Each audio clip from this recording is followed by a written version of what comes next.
Good morning, everybody, and welcome to our SBI PO mock exam series of sessions. And this would be the first session in this particular series, right? We all know we are here for the preparation of the SBI PO exam, and congratulations to all those who have taken advantage of the offer that's currently running.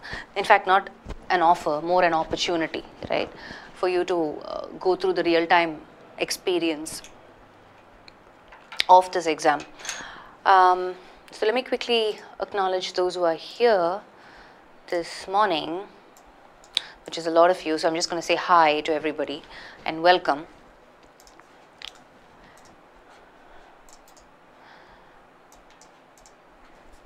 Vanakkam, vanakkam. Okay, so without wasting any time, I think we should just get started. What do you guys say? There are always one or two of you who are pretty impatient, right? Every time I've noticed this, you come back and you're like, let's start. Shuru karo. I don't know if Vijay is here. Yeah, but otherwise, hopefully, you guys are, have started your preparation already without waiting specifically for these sessions. These sessions are only, I would say, going to support you, of course, and aid you in, I would say, increasing your confidence level, one.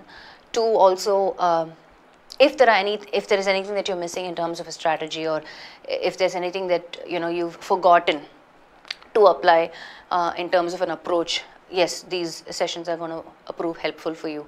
But otherwise, you'll have to continue to maximize whatever resources that are there already.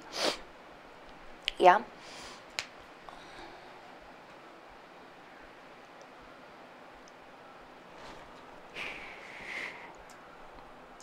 Okay, so if you have any questions pertaining to anything with respect to this exam or the preparation method, you can feel free to either ask me towards the end of the session, or you can always put it up in the discussion forum.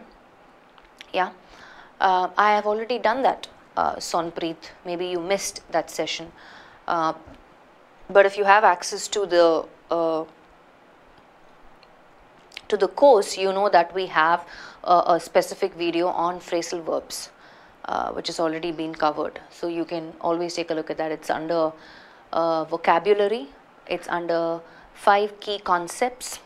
It's right there. Yeah. You'll have to wait and watch for it, Ahuja. You'll be probably, what do I say? Repeating, you will receive a message on the same, if I'm not wrong. Yeah. Let me, okay, most of you are coming back and saying that the exam strategy by winners session got disappeared in events calendar. Let me follow up with the support and see why, what, if that's something that's happening for all of you, do let me know. Or maybe it's just for a couple of you. I mean, looking at the chat comments, I feel, or you're coming back and saying that it's happening for most of you.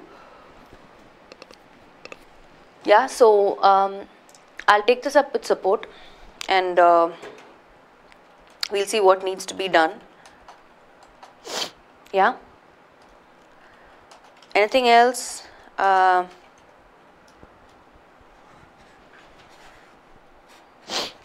Just keep watching your events calendar for any updates or notifications.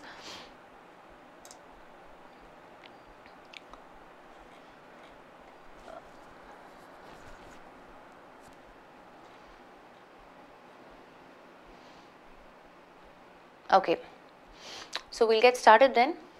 Yeah.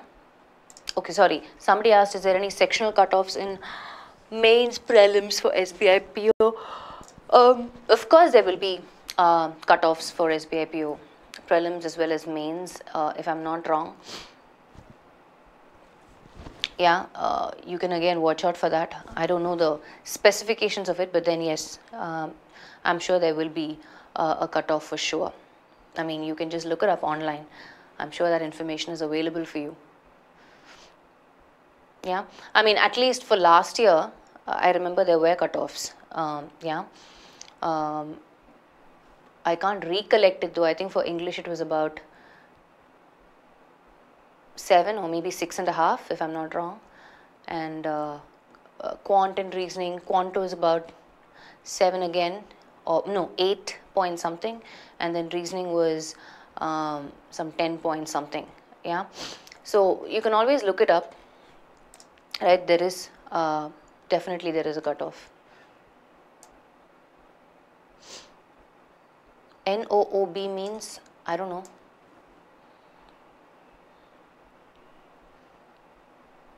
Where does this appear? No objection? No, I don't know. It depends on where it appears, right? The context. So I'm not too sure what you're talking about. So yeah, as you guys keep. So Pavani says, no ma'am, no sectional cutoff. Prabhat says 5.75. This time, I think there's no sectional cutoff. I'm talking about last time there was. So, like I said, the current thing, yeah, your friends itself are coming and giving a lot of information. Sectional timing, not sectional cutoff. There you go. I got 10 in English, ma'am. How can I maximize my marks, ma'am? We'll see how we can do that through this session. GV is like, ma'am, don't answer all these questions, ma'am. Let's just start the session. Yes, I agree. Let's start the session. So let me share the PPT and we will get started.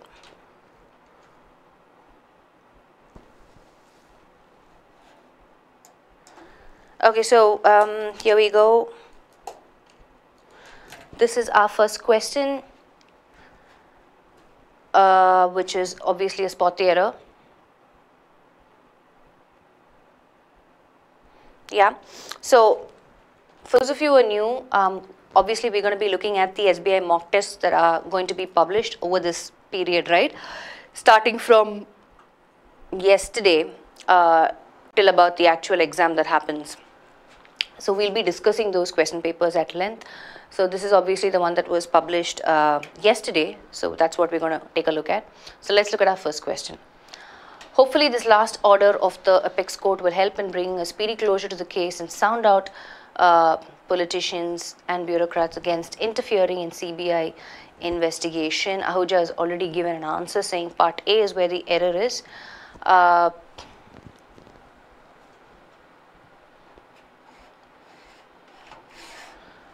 What about the rest of you? Where do you think the error is? And why do you think, Ahuja, we need to change last to latest? Any particular reason you feel that that needs to be changed? What's wrong with that?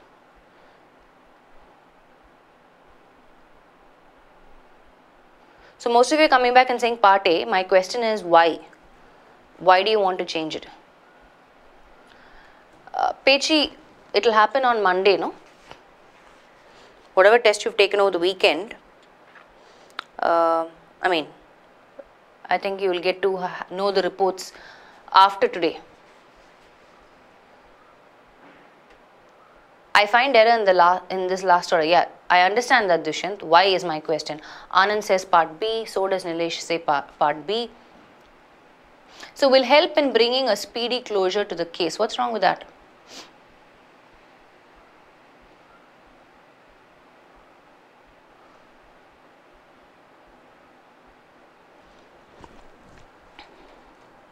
Okay, so some of you are coming back and saying, hey, let's say closure of the case. The context is saying bringing a closure. Closure here is a noun form, right? Let's quickly understand part B before we attack part A. Yeah, so if you look at it, a speedy closure is a noun phrase, right? Indefinite article. What sort of a closure? Speedy closure, adjective describing the closure, and this is our noun, right? So will help in bringing a speedy closure to something, right? I can bring a closure. In fact, this is a construction as it is. It's a pretty common construction if you ask me.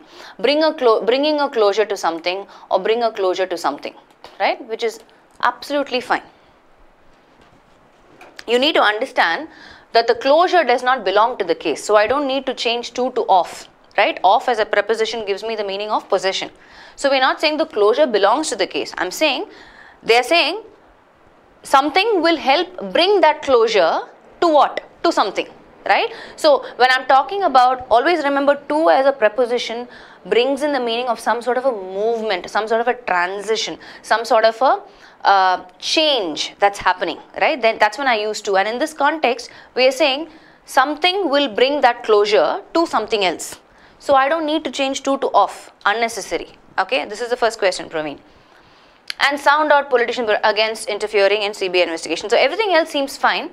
So in the first one, like most of you said, this last order of the apex court. So understand what we're saying is, we're talking about something that's happening current, right? So we're not talking about the sequence of the order. We're not saying, oh, first order, second order, third order, fourth order, last order. That's not the meaning the context is bringing. The context is saying, currently, recently, whatever has happened, the order in the apex court, this is what it's, the objective of that order is this, what? To bring closure, right? So which means last is an inappropriate word there. I need to change last to latest, right? Most of you are just telling me change latest to last, change latest, but you're not telling me why, right? The reason is this. The context meaning is not that this is the first order or the second order. The focus is not on the sequence of the how many orders came in. That's not the context. The context is saying currently, recently what's happened was this recent order of the apex court, this is the plan. It is going to help bring closure to the case. Yeah? Are you following? So that's why part A is where the error is, and you change last to latest. Yeah? This, yes, I will agree with Ahuja, right? This is a demonstrative pronoun talking about something that is current, something that is recent, something that is targeted right now, right? You're specifically addressing a particular thing, this time, at this point of time. Yeah? So recent, latest, which brings in the meaning of recent or something that is current, would be more appropriate. Clear? Let's move on to the next one. Any questions before we move to the next one? Any other, I didn't check the comment section.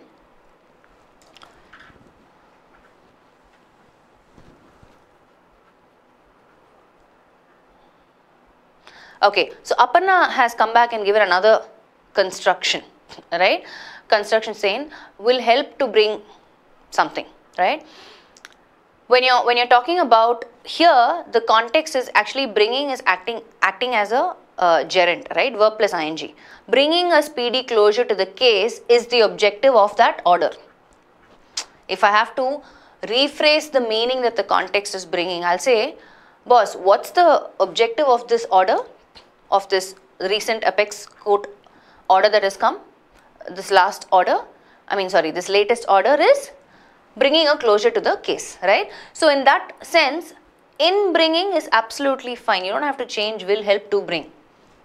Not required, right? Grammatically it is correct, meaningfully it is correct. I don't have to make a change just for the sake of making a change. Likewise, somebody else said, let's change sound out to sounding out. Why? Not required, right? What is the meaning of sound out as a phrasal verb? Can somebody tell me? I'm going to put the question back again. What's the meaning of sound out? I mean, even if you don't know the phrasal verb, can you just put some context clues and tell me what is the meaning of sound out? What can it mean?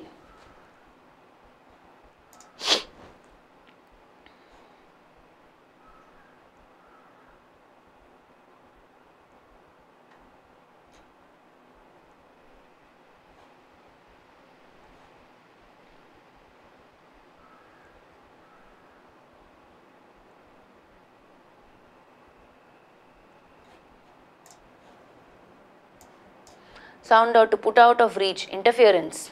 Sound out is speaking about. No. In this context, just don't simply Google sound out and tell me in this context, what does it mean? That's my question, right? Because we understand that one phrasal verb can have different meanings in different contexts.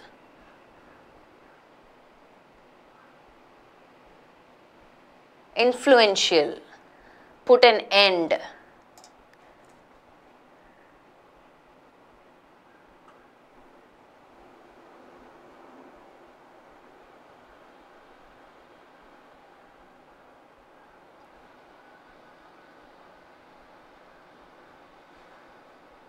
Yeah, so basically, no ma'am, I haven't googled that. Okay, fine. No, what I'm trying to say is, most of you are coming back in influential, prevent. Basically, what this context is saying when it means sound out is, and they're talking about politicians and bureaucrats against interfering in CBI investigation. So they want to do some sort of a investigation. They want to kind of expose what these people are doing, you know, introspect or examine the nature of these politicians, bureaucrats. Why are they against it? I mean, why are they interfering in the CBI investigation, right? Let's kind of examine that. Let's kind of investigate into that, and let's see if, you know, this is something that they actually should be doing, right? So hopefully this latest recent order of the apex court will help in bringing a speedy closure to the case and sound out politicians, bureaucrats, meaning expose their interference in the CBI investigation, right? And obviously, like one or two of you said, probably they want to put an end to it because maybe it's none of their business, right? It's none of the politicians and bureaucrats' business to interfere in the CBI investigation. Yeah, that's the meaning. Okay, so let's move on to find out. Yes, good. So let's move on. Next question. So everybody clear? That's the first one is A. Error was an A. Let's look at the next one. Among the many things the Japanese novelist Haruki Murakami talks about when he talks about running is a brief treatise that captures both the audacity of youth as well as the optimism that comes with dexterity. Okay, so according to you, Nishak wants a YouTube link. Can somebody help him with that, please?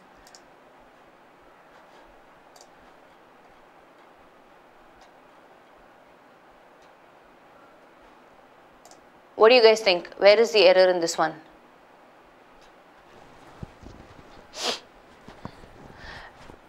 Most of you say B, some of you say D, BD.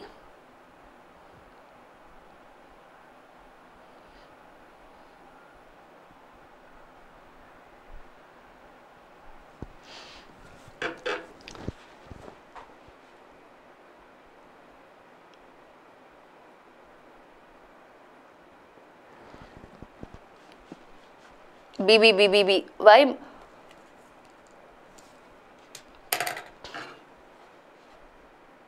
Yes, GV. I think so too. I'm not too sure. Yeah, so those of you who said B, why? What's wrong with B, part B? Why are you saying part B?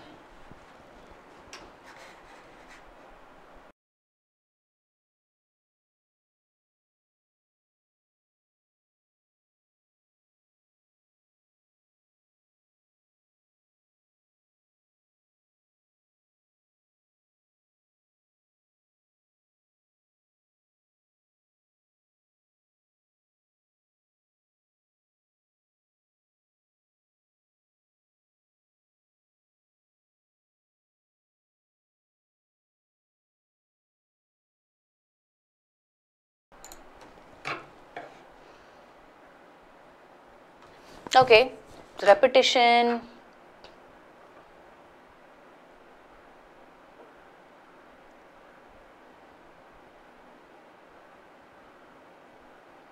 Okay, you feel, what do you feel redundant, Pechi?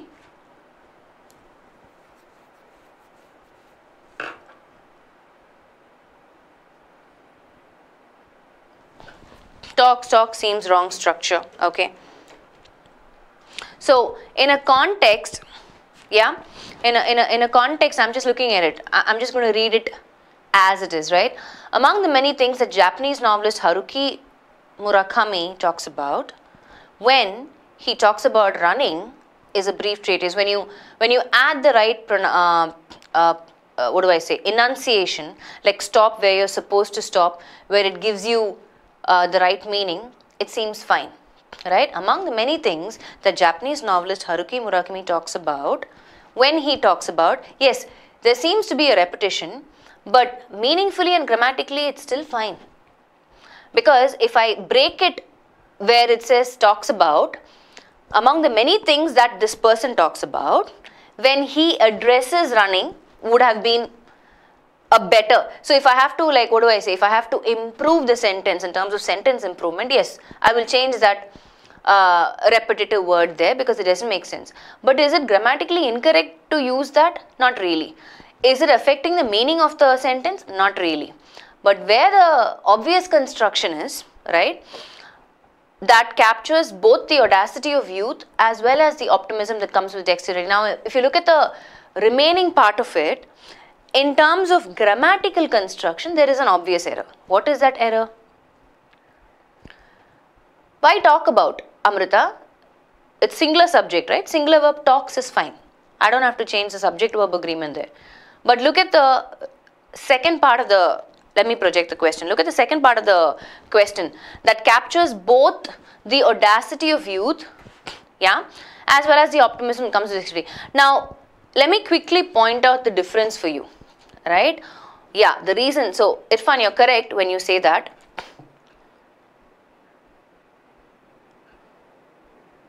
Right, so let me just give you an example to point out in terms of construction. So I can say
or I can say, let me change this, okay.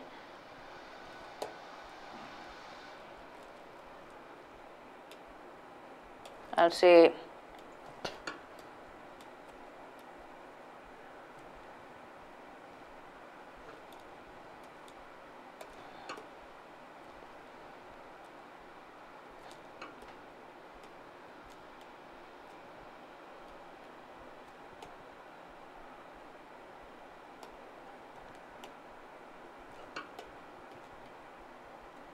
do you see the difference between these two sentences? We have a responsibility to our community as well as to our family. We have a responsibility both to our community and to our family, right? So if you look at these two example sentences, the only difference is here, obviously, as well as gives the meaning to what? In addition. Also, it brings in the same meaning. In addition to. Right? In addition to having a responsibility to the community, we also have a responsibility to the family, right? As well as brings in that meaning. But in terms of sentence construction, if you look at it, we are aware of correlative conjunctions, right? Not only but also, either or, neither nor, so that, both, and, that's another correlative construction, right? Which means whenever I have both, the conjunction that should follow obviously is and not as well as. And that's what we have here, right? That captures both the audacity of youth, not as well as, and the optimism that comes with dexterity. Are you following? So because of that, the error is in part D, grammatical construction, obvious error in part D, something that you can overlook because when you're reading it, it sounds fine, right? When you're reading it, it sounds fine because as well as is not an inappropriate word there because it almost brings in the same meaning. But in terms of construction, that's where the error is, part D.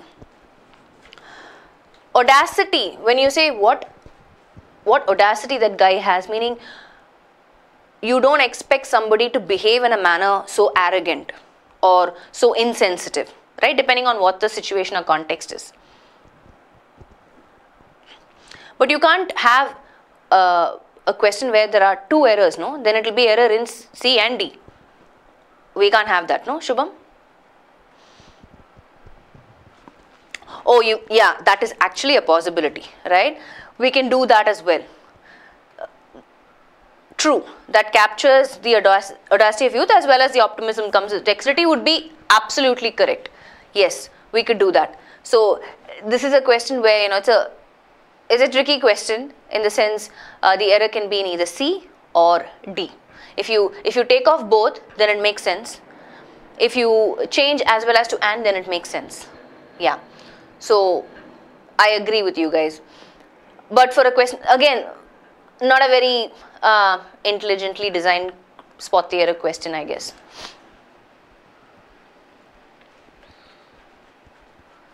Now, so here, audacity of youth meaning, you know how the young people are, right? They do what they think is right. They don't necessarily adhere to norms or rules. So that brings in the audacity. Audacity meaning the arrogance of their attitude, or the insensitivity to, you know, how they approach things or how they do things. That's what it means, audacity of youth. Yeah. Then what should we mark? I don't know. Hopefully you don't get questions like this, right? Because there is a possibility of you, even if you mark C and say delete both, the sentence is completely correct. If you mark D and say let's change as well as to and, that's also correct. So for a question like this, I would say skip it, because you know, it's not an intelligently designed question, period. That's about it. Dexterity, yeah, one of you asked, and I guess sorry, question Bhagwan Baro. Okay. Yeah, dexterous is skilled. Some of you have given the answer for that.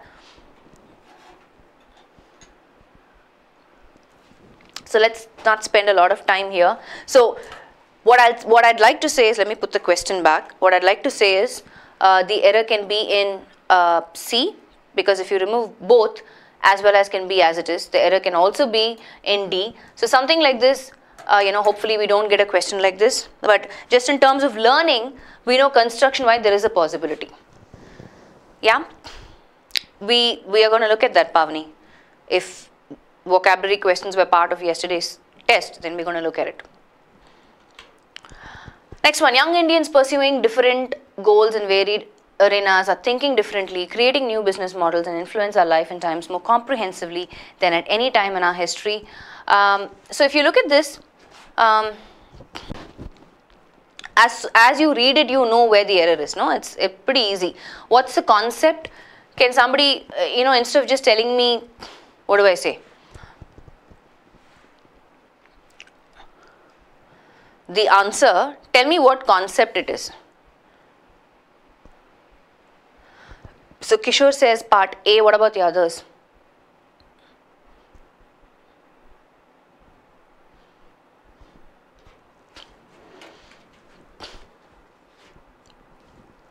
Most of you are coming back and saying C. Yeah, Kishore, why did you say part A? What's wrong with part A?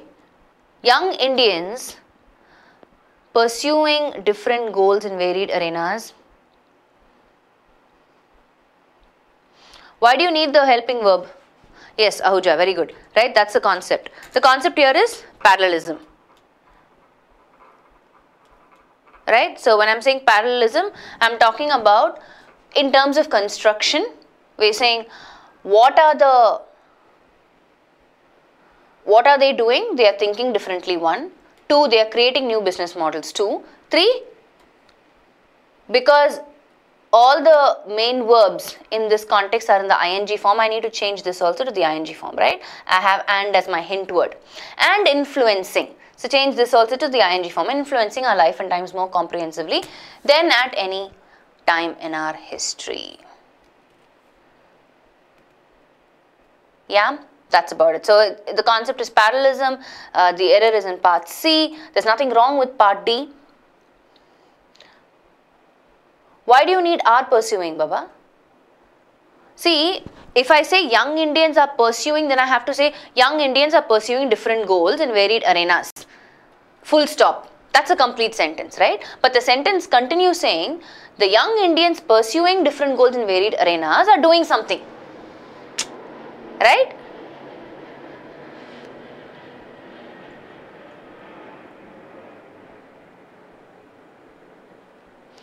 Life and times. That's correct as it is. You don't have to change anything there again. Are you guys following? So if I add a helping verb there, I need to put a full stop there. Young Indians are pursuing different goals in varied arenas. Full stop. That's where the sentence ends.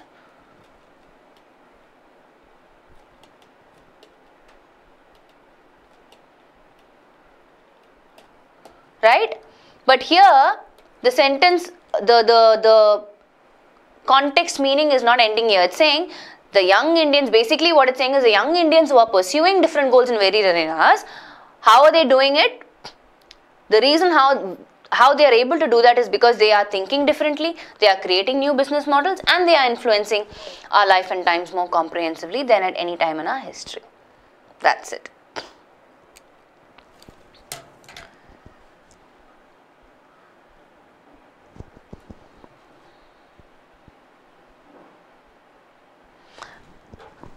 I don't see the need to change life to lives. Even if you really badly want to do it, the error will still continue to remain in part C. Okay? More other than comparative degree.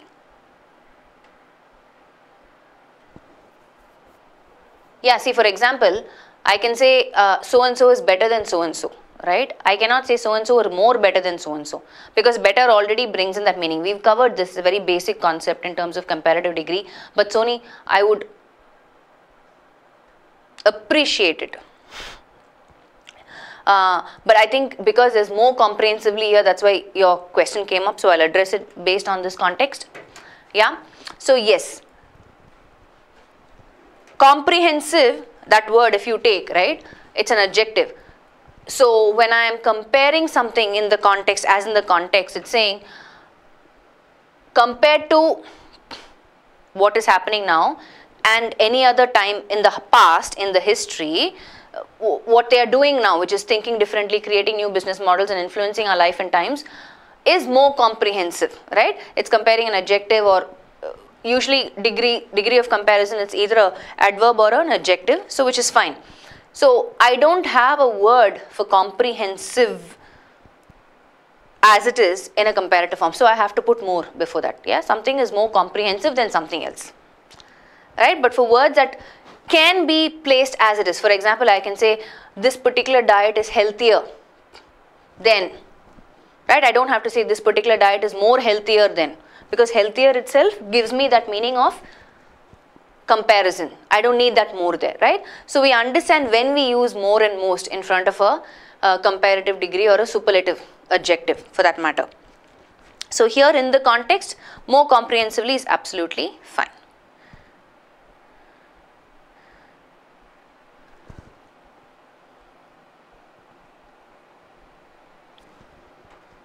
Yes, Sony, that is correct. Yeah, so let's move on. This is the most obvious error, which is in C. I need to keep parallelism as a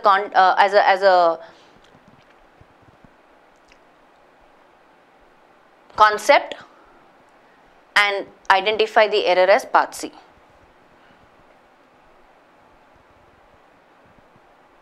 Yeah, let's move on. Let's look at the next one. It is tough to single from a couple of names from among a large number of dedicated and hardworking leaders who have shown the potential to hold the party in good stead in the future. So I just want to highlight a couple of phrases as well, in case you didn't know the meaning, right? What is the meaning of in good stead?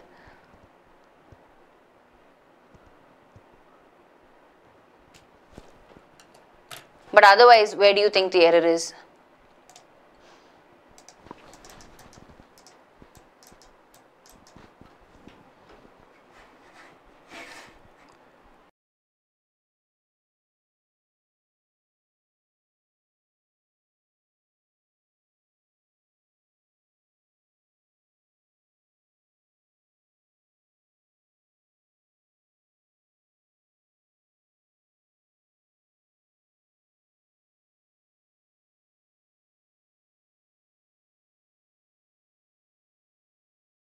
So most of you have come back and said A.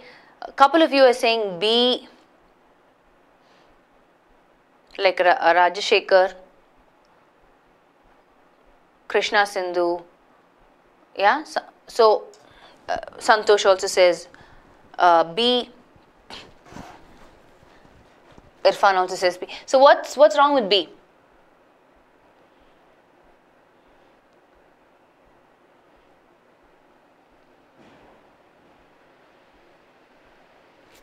Good stead means balance.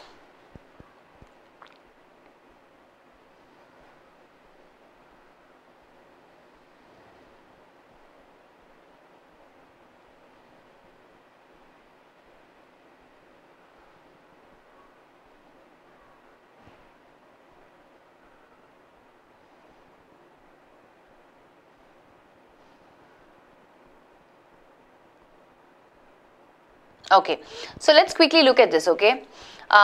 Let's look at part A. It is tough to single from a couple of names. What single, right? As a standalone word, it doesn't make any sense. But if I say, like most of you came back and said, delete from and add single out.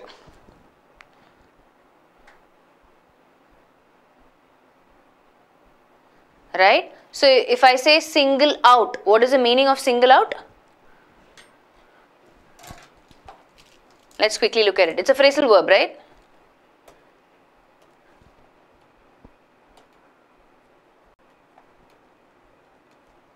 Single out means I'm saying I am choosing a particular person,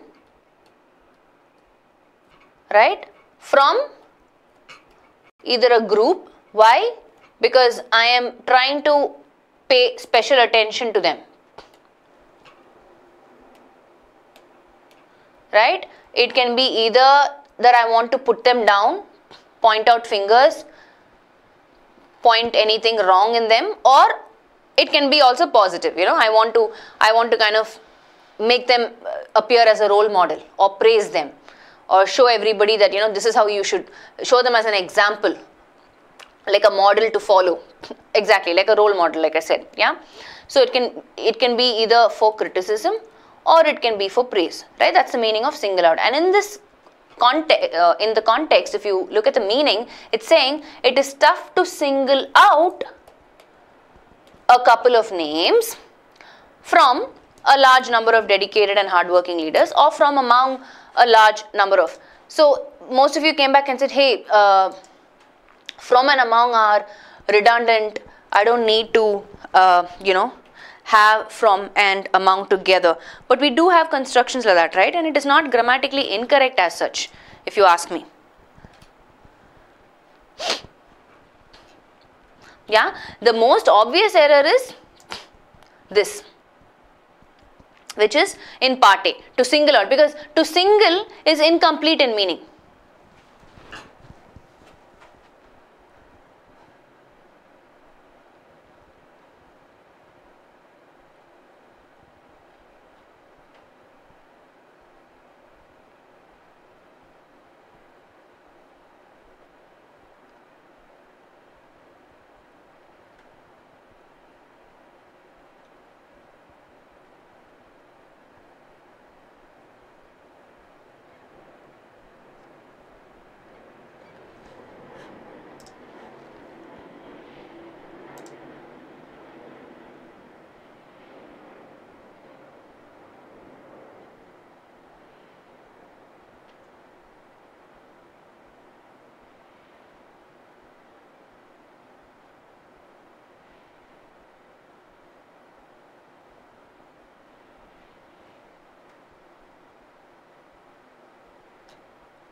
Hello, guys, can you hear me?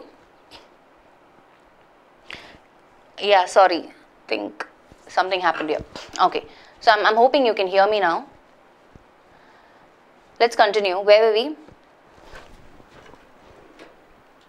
You can all hear me, right?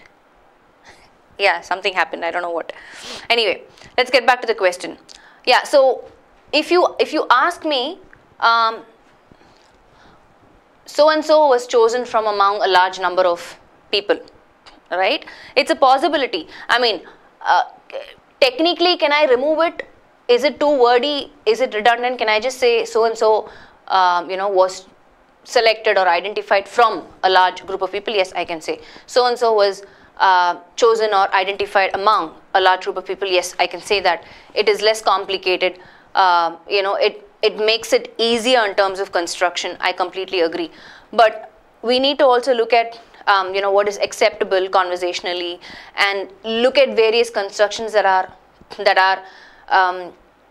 good writers also use, right? Maybe over a period of time that will be kind of taken off. I mean, I just gave you an example, Nilesh, right now, right? So it's not Greek or Latin, it's not a very difficult combination from among. You can even come up with your own example sentences. You just have to add from and among together and it makes a sentence. But what I'm trying to say here is, if I have to choose between A and B as a part that has an error, I will choose A. Because B technically does not dilute the meaning of the sentence, and I have a lot of constructions that come with from and among, right? So I will not pay a lot of attention to B. I'd rather pay a lot of attention to part A, because it takes away the meaning of the entire context. It is tough to single from a couple of names is incomplete for me. It is tough to single out where, because I'm trying to identify those specific names from that large number, right? So the most obvious error would be part A.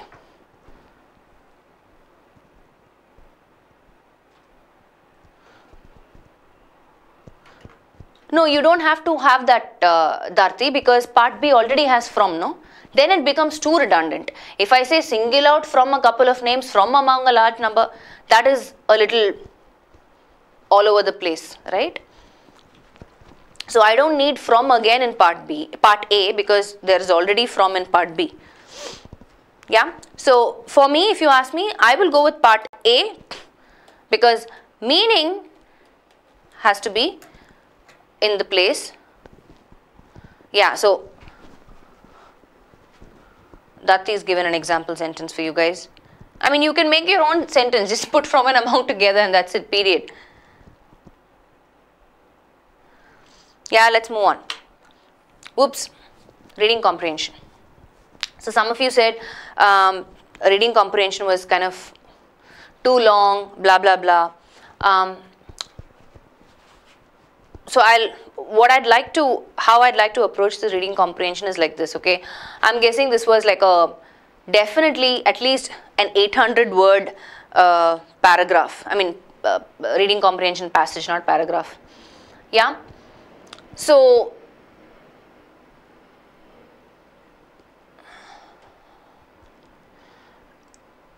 for a paragraph of such length, 800 word count, ideally, again, I keep telling this based on your reading fluency. Yes, I understand it was too long, but also, that's why we apply those strategies, right? When it's too long and when you feel it's like just too much to read and it's going to take up a lot of my time, if your reading fluency is above average, you should be able to finish this paragraph, read the entire passage in about 3 minutes. Yeah? Very TC it seems. Ashwin. Time consuming. Okay. But as usual, I keep saying, right, if there are vocabulary based questions, let's attack that first. Let's get some marks. And also remember, if you look at the strategies that we have been looking at in terms of identifying keywords from the questions, scanning, and only what do I say,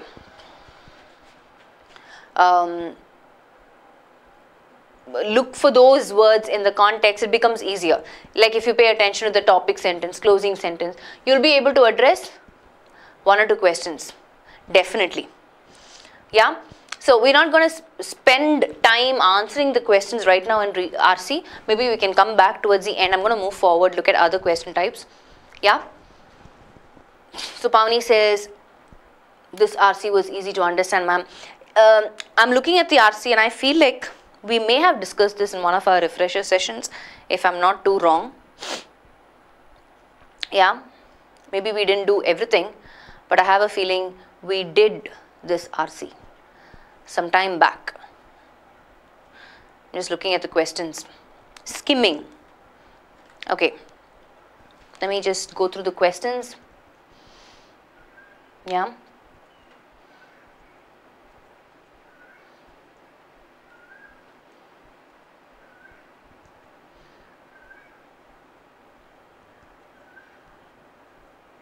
Okay. Yeah, I mean, I think we've done this. Yeah, vocab was pretty easy. I'm just looking at the vocab. You don't even have to go back to the passage, right? I mean, look at this. It says either most similar or most opposite meaning to the word group of words printed in bold as you. Fierce. And it's important, right? And if you look at the option, it says indifferent, weak, mild, real, intense. Now, fierce is something strong, right? So obviously you can come back and say, hey, weak can be the opposite, mild can be the opposite, even intense can be the synonym of it, right? But that's why it's important for us to look at where this word appears in the context, right? And what meaning does it bring in the context. So if I go back and look at the context, let's look at the context where this word appears. Fierce. I hope it's highlighted and we don't have to search for it. It is a pretty long passage. Oh no. Are you able to spot the bold word somewhere?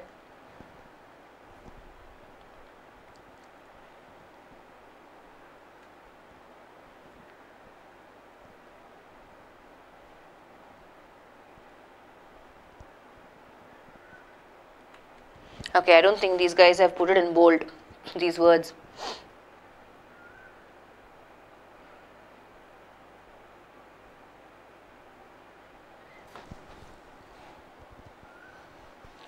Second para, ma'am. Okay, I'm looking.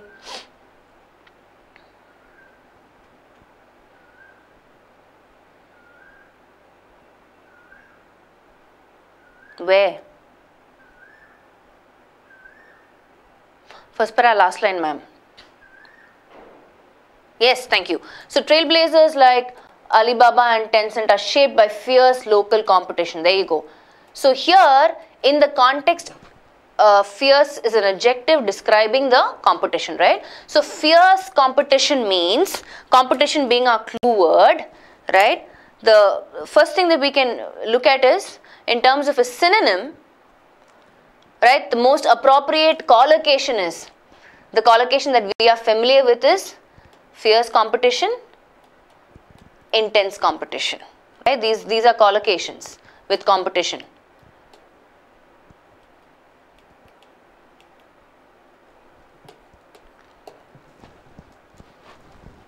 So, which means we can go ahead and choose E, saying that is the most similar to the given word in the context.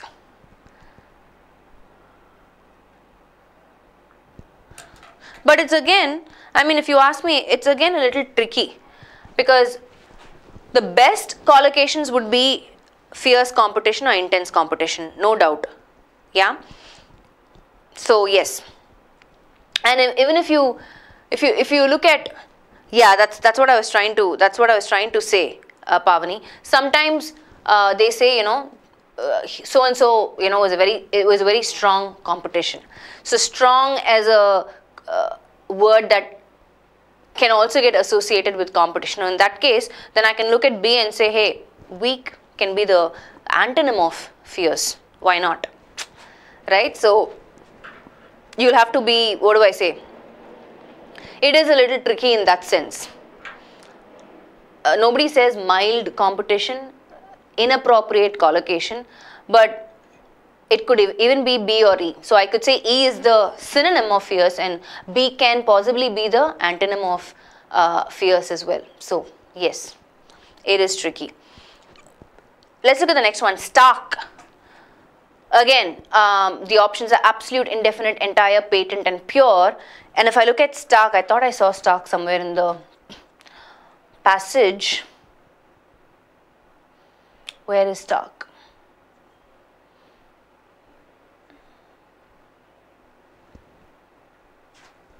Yes. So it says here, again second para, last line, it says this is in stark contrast to India's technology entrepreneurs, many of whom start by conceptualizing and designing offering. So this is in stark contrast, right? This is the this is a very good collocation. In fact, stark is a word that is usually associated with contrast, right? So stark contrast. So if I have to substitute that word stark to associate with contrast, what word will you say? Give me your own word. This is in stark contrast to India's technology entrepreneurs. Something that is absolute, right? Like Sugeta says, which is what it is. And if you look at the options here for stark, I have absolute, indefinite, entire, patent and pure. Yeah, I could go, I will take that as well, Rupa, real, right? Something that is pakka, stark contrast. So in that sense, I will say obviously option A will be the most closest synonym to this word stark.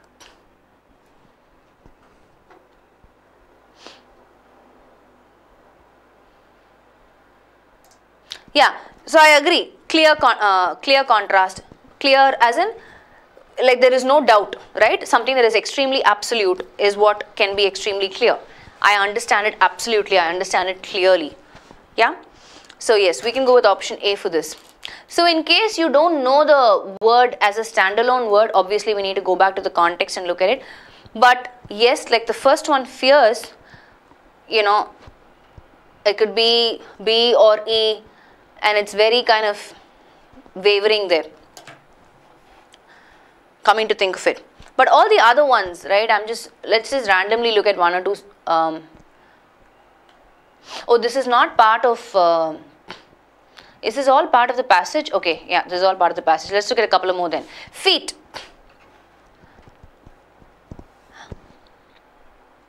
Where does feet appear in the passage? Let's quickly look at that.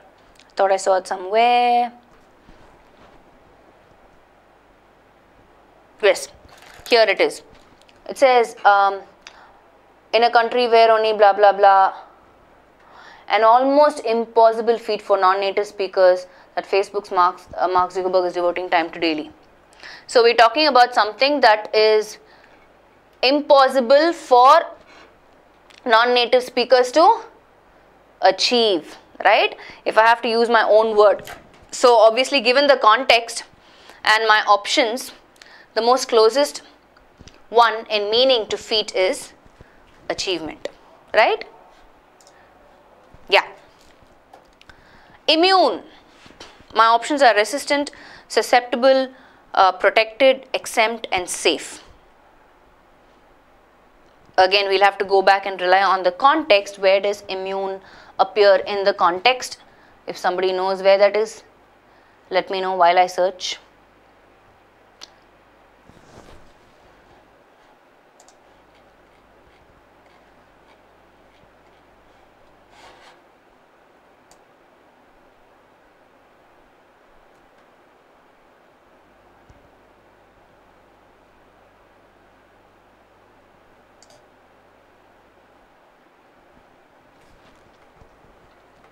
Do you see where it is?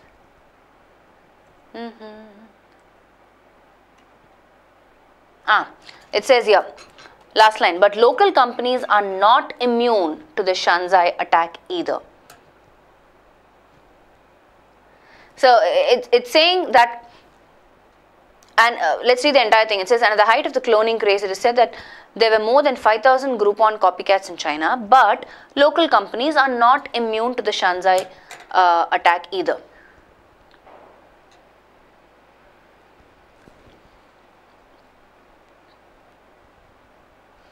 So which means the previous context is saying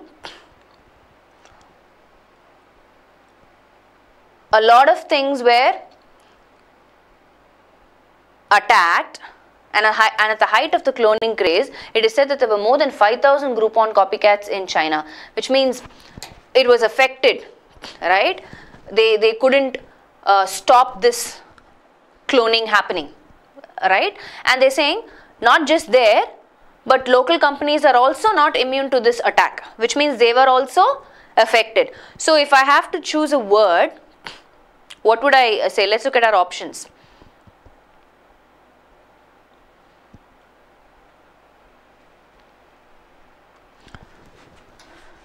What do most of you have come back and said? What is cloning? Like if you have another Sylvia, like me, it'll be awesome. I don't have to, you won't know who's taking the class, right? So cloning craze means something that happened on a large scale, right? Which was unstoppable. So here we're looking at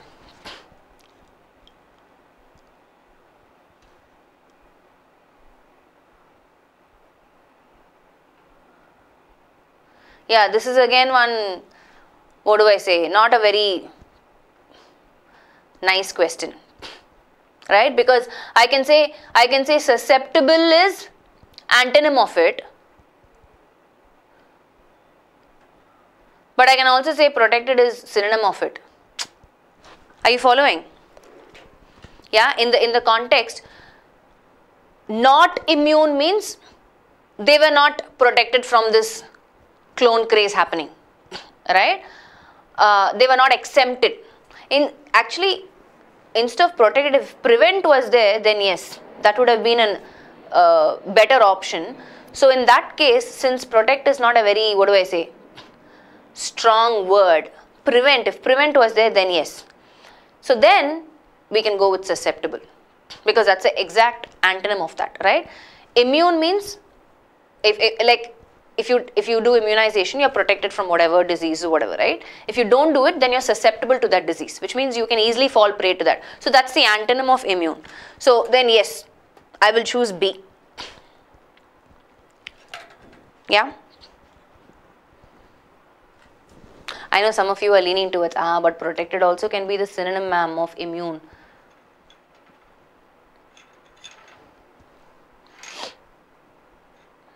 Who's designing all these questions? Why are they confusing us? As it is, we struggle with English. Okay, anyway, let's move on. But like I said, at least, what do I say? Feet, I'm just going through the questions. Feet is good. Stark is good.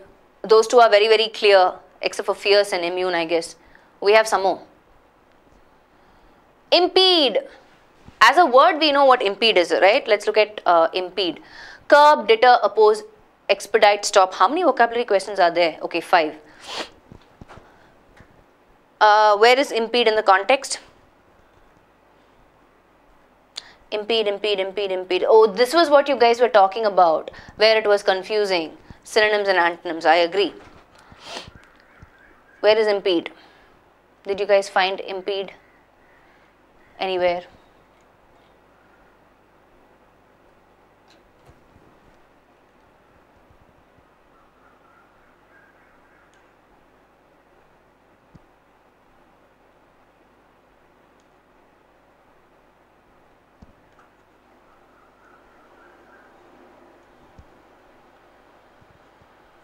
I missed it. I'm still searching. Yes, GV. That's what I think. That's why most of you came back and said it's a little tricky. I get why you feel that way, because yeah, there is a possibility of next line, ma'am. Where? 7th para. I have to count the paras now.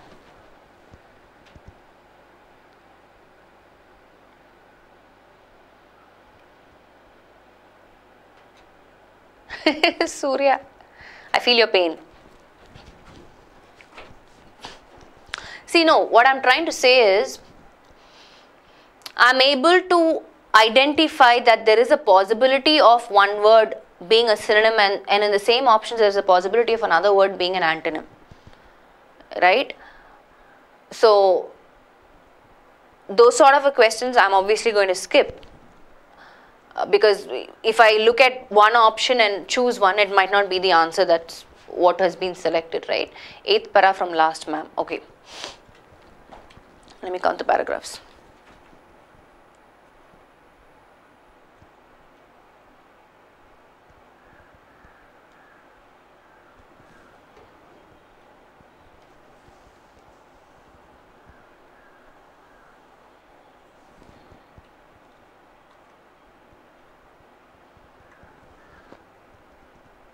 I'm so sorry.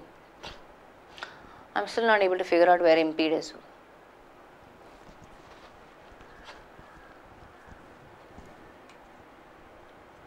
I'm sure I missed it somewhere.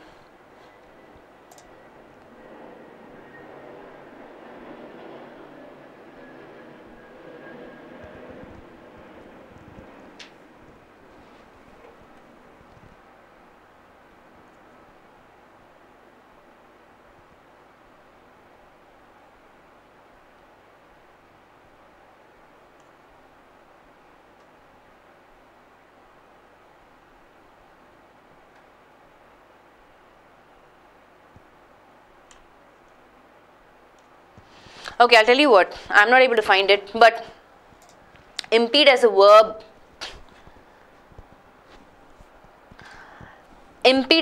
means something that hinders, something that stops, something. Most of you came back and said curb, right? And if I look at my options for impede, let's not spend a lot of time here. Let's move on quickly. So if I look at my options, curb seems like the most appropriate one or the most closest one. Maybe. As a synonym, yes, but then I can also say that option D, to expedite something, that can also be a what do I say, antonym, right? So what they could have done is, I'm assuming, you know what, okay, this is my conclusion of these 5 questions. I think the first 3 or whatever is supposed to be synonyms and the next 2 is supposed to be antonyms, but the direction says either you pick synonym or antonym, and that's where the confusion is. So I'm not too sure if the direction is put there incorrectly. Yeah. So if we have a clear-cut thing saying, hey, find the synonyms of these given words, first 3, and then find the antonyms of these words, but there is a possibility for you to get this sort of a direction as well, and then yes, it becomes very tricky. I completely agree. So we're going to move forward. But otherwise, even if I look at any of the other questions, right, for example, let's do 1 or 2, apart from the vocabulary questions. Yeah. Something that's very easy to identify, like for example, 3rd question, it says, why do trailblazers like Alibaba and Tencent come into being? So my hint words are obviously Alibaba and Tencent, right, and trailblazers. So I need to look for where this appears in the context, and then read the context around that and figure out. And it's right here, the last paragraph. I mean, the last line in the first paragraph says, trailblazers like Alibaba and Tencent are shaped by fierce local competition, a unique brand of innovation, and an ambitious government. Let's go look at our options. A, trailblazers like Alibaba and Tencent come into being as a result of government pressure to do something different to attract the vast majority of customers. Trailblazers like Alibaba and Tencent come into being as a result of the innovative products. Trailblazers like Alibaba and Tencent come into being as a result of fierce local competition. So just so we know and understand, we've only paid attention to the last line, which is the closing sentence of the first paragraph, and we can still get a mark in this question. Right? And what do you think is the answer to this one? Having looked at our context,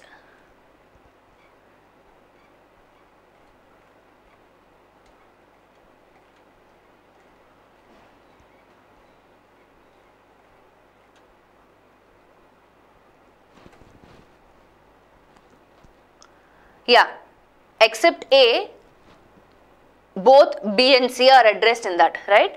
So the correct answer has to be B and C, which is option E. Yeah, most of you got it. You want to do one more before we move to the next question type?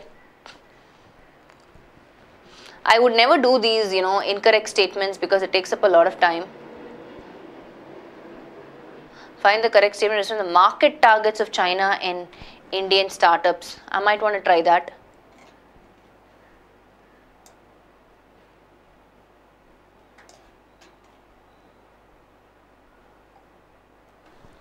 Find the correct statement in respect to the market targets of China and Indian startups. Market target. Where is that?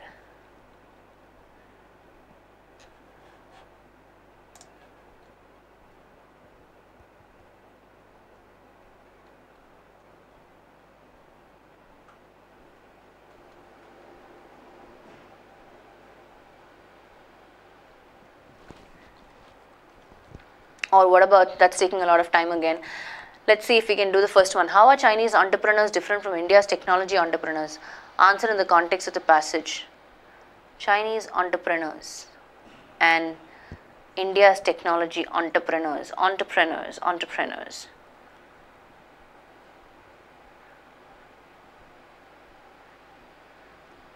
Okay, I see entrepreneurship, entrepreneurs here. Okay, let's just read around that context. Okay, it says, while many Indian startups target overseas markets,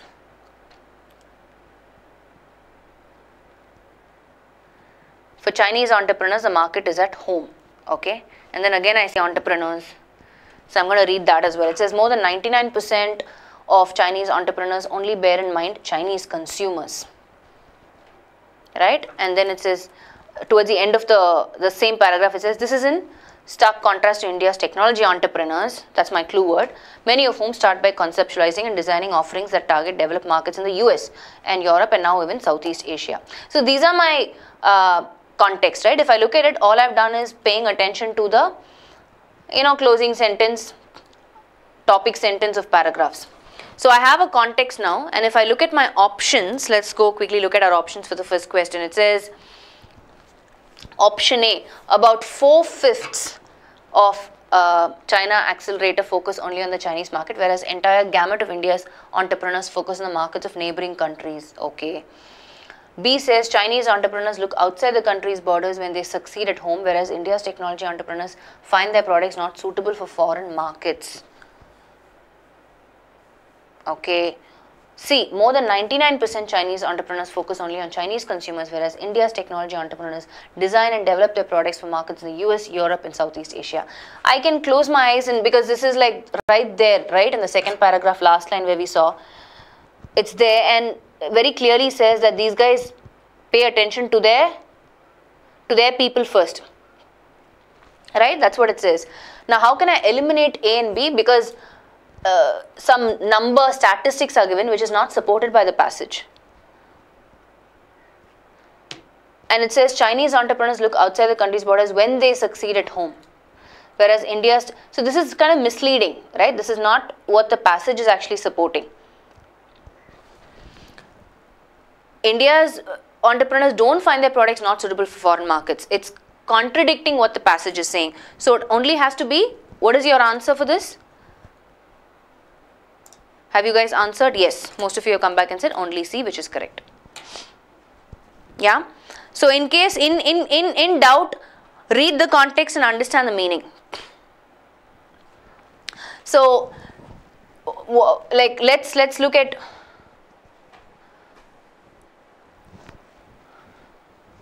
usually, see, what I'm trying to say is I did not read the entire passage. I was still able to exclude our vocabulary questions. Yes, it was a little tricky because there were more than one option which could have either been a synonym or an antonym, but otherwise we've looked at two questions, right? Other questions, and paid attention to our keywords like trailblazers or entrepreneurs, that being our keywords from those two questions. We were able to focus, and if you look at the start of the paragraph, we only looked at the topic sentence, the closing sentence of the first two paragraphs, and we were still able to figure out the answer for those two questions. My suggestion to you would be, when it comes to reading comprehension, irrespective of how long the passage is, right, try and attempt a couple of questions. Yes, it is only time consuming when you're already running out of time. And if you look at the long passage, yes, it will kind of, put you off track. But that's why the approach that you should take to, for the English language is try and finish all the other questions within 12 minutes max. Or, even 10 minutes if you can, nothing like it. Because you don't need 36 seconds exactly for each question, right? I mean, spot the error, fill in the blanks and all, you can try and finish it within 10 seconds for a question. Don't spend a lot of time for that. So, the less time you spend on other questions, the more time you will have for questions like jumble sentence and reading comprehension, which is pretty much a huge weightage, right? I mean, 10 questions, not a joke. So, you will have to allot a considerable amount of time where you can at least attempt the question, if not answer all the 10 questions. So yes, right? The reason why it's difficult in the exam, Selvi, is because we are already nervous, we're running out of time, right? By the time we reach the English section, maybe after completing quant and reasoning, there's no time left. So obviously the you will end up skipping questions. Whether you like it or not, because you don't have time, you will end up skipping questions, right? And reading comprehension is the last thing on your mind. Yeah. So all I'm trying to say is, when you are taking time to practice right now, keep in mind time as a factor which is so important, right? Time should factor into your practice also, which means you'll have to get to a place where you can finish questions within a specific amount of time. So for the entire English section, you should be able to spend not more than 15 minutes max. You should try to attempt questions in that manner, right? That should be your target. I need to finish all the questions in the English section within 15 minutes. Now so work backward. 15 minutes is time given. How much time can I spend for this particular question? How much time can I spend for this particular question? Right? And if you are not able to finish that particular question type within that stipulated time period, which means that is your challenging question type. Whether it is vocabulary or jumble sentence or spot the error or something. And if spot the error, for example, is your challenging question type, I'm actually not able to finish 5 spot the error questions within 2 or 3 minutes. It's a problem. So then you go back and think, okay, what is my problem? Am I not aware of all the error types, or am I not able to identify it? Right? Then so work backwards. Yeah. So that depends person to person, Pavani, right? Some of them prefer to read the entire passage and then answer the questions. That way they feel they save more time. So it'll differ person to person. Yeah. So let's move on. Let's look at the next question type. From RC, we're going to move away to the next question type. But you get the gist of it. Yeah. Here we are. Some more spot the error. Okay. Let's look at it. Cancer insurance is a type of health insurance that covers treatment cost of cancer and is cheaper comparing to critical illness policies. Okay, as I read this session, I know where as I read the question, I know where the error is. Are you able to identify the error?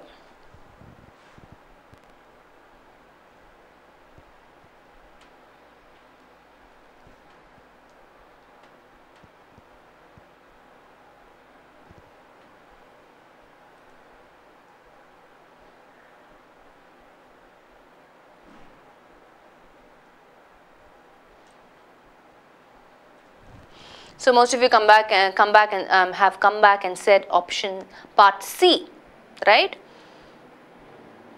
Yeah, it's an easy one actually, no? Because even if I have to, why did you get this wrong, Surya?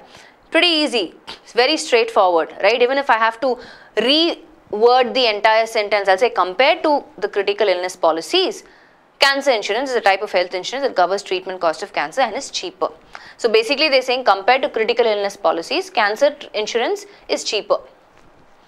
So not comparing to, right? So obviously part C is where the error is, right? Try and get to a place where you can play around with the sentence. Look at the sentence, what do I say? approach the sentence like a detective, right? How can I reword this sentence to bring in meaning? Very good for what is that question type? Phrase connectors, right?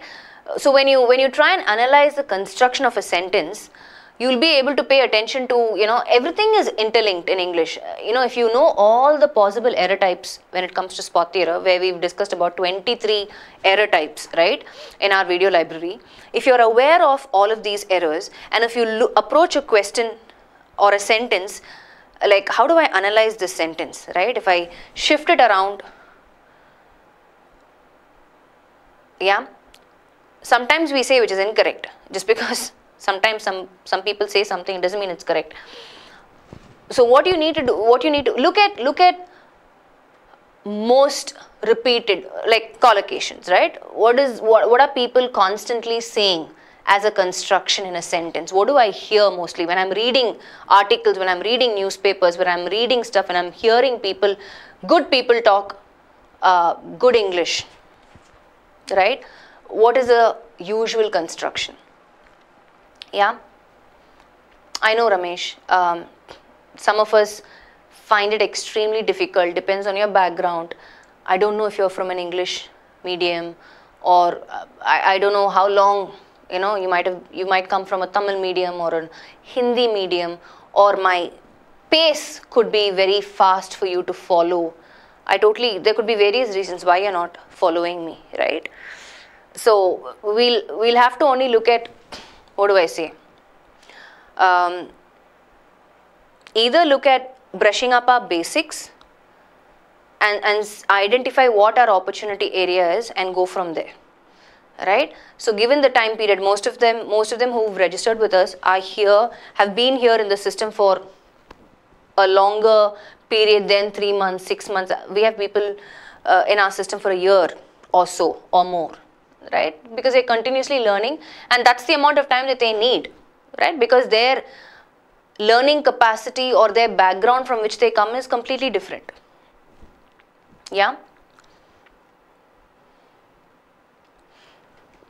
Let's move on. Let's look at the next one. Okay, these are fill in the blanks. Okay, that was just that one spot error there, I don't know why it was there all alone. So the next question type that we're going to look at is fill in the blanks. Let's look at it. We know how to approach this question.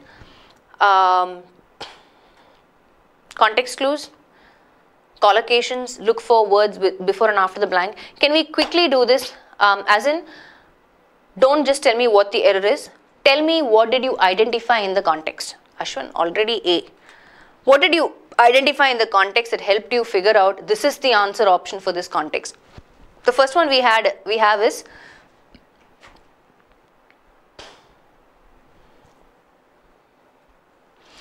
an e-wallet system to dash the liquidity problem being dashed by exporters. I think this is a error here, is likely to be operational from April 1, 2018. Ramesh, quick suggestion or advice for you. You don't have to feel sorry, right? It could have been an uncontrollable factor for you from whatever medium you come from, right? Something that was not in your control. So let's look at what we can do now in terms of correcting ourselves and moving forward, right? How do I improve myself in this subject, irrespective of my limitations? Because I know a lot of people from a Hindi background, from a Tamil background, who have cleared exams, who've got jobs, who are working in banks right now, right? So it depends on the attitude that you have, it depends on the approach that you take, it depends on how determined you are to crack this exam. There are a lot of other factors that will help you as well. Now, coming back to this. Abhi baki hai. Okay, so see, Dushyant is giving psychological advice.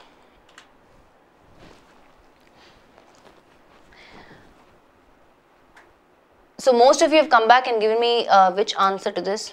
Let's go back. A. Okay, some of you are saying C. Mostly, most of you have come back and said A. problem being faced. Sugita, explanation.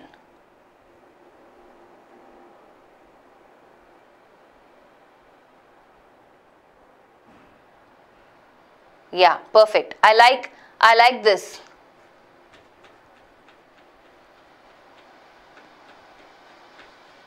I like the way in which Sugita has explained, right? It's a good collocation to look at. There is, so my clue word is liquidity problem. And I also have the infinitive form, to plus verb, right? In terms of grammar, I can see what will go correctly.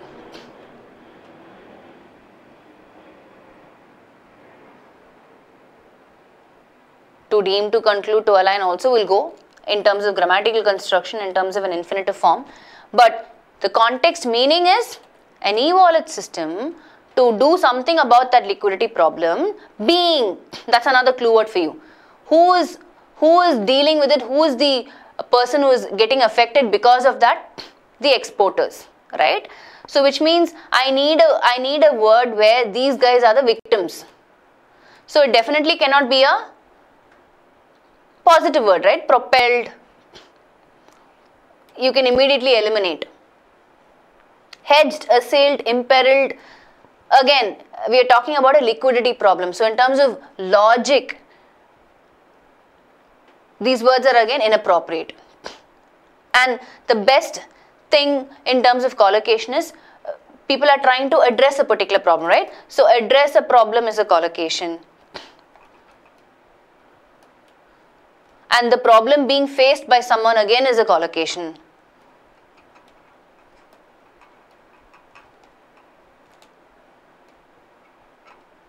So even if you don't know the meaning of these words in terms of hedged or imperiled or assailed, but let's quickly look at it, right? Since we are learning here, what is the meaning of propelled? Means we know to propel, to move forward, right? So being propelled by exporters, inappropriate. We already eliminated option B. What about option C, hedged? Hedged means what? Anybody? Any idea? What is the meaning of hedged?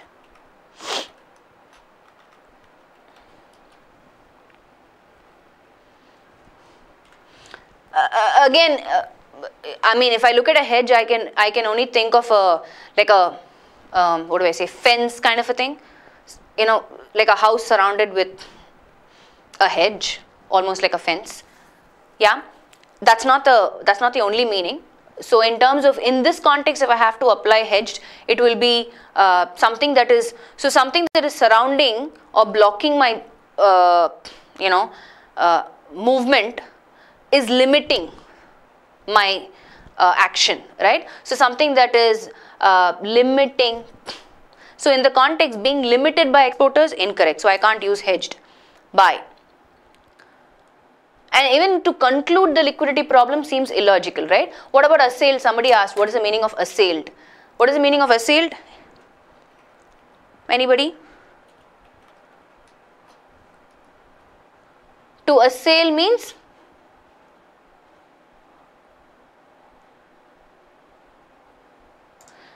And again, even if you look at option D, the first blank, it says align.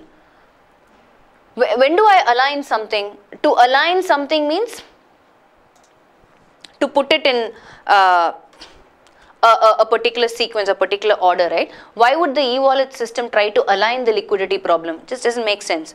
Illogical, blank one itself. And assail means, I don't know if anybody is giving any, okay, violent attack. Yeah,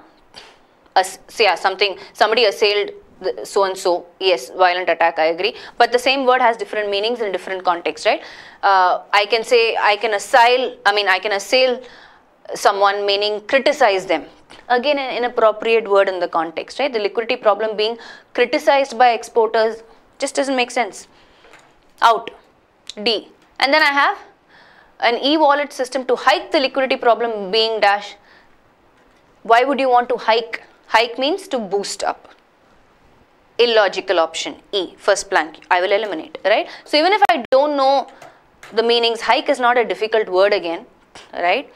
So just looking at the first blank, I can automatically eliminate option D and E, align and hike. Inappropriate words. We don't want to align the problem somewhere. We don't want to hike the problem. And they're saying it's going to be operational from April 1, 2018. Why would somebody want to hike a problem and make it operational? Right? Doesn't make sense. Right? So the obvious answer is address and face. Now this is not a very difficult question at all. I just went ahead to explain how important it is for you to know the meaning of other options so you don't pick the wrong answer option. Right? Align, hike, conclude. These are very simple words. Assuming you know the meaning of these words, you will not choose these words and choose the incorrect answer for this question. Let's look at the next one. The court dash revenue authorities and PCB officials to dash teams and visit pharma units.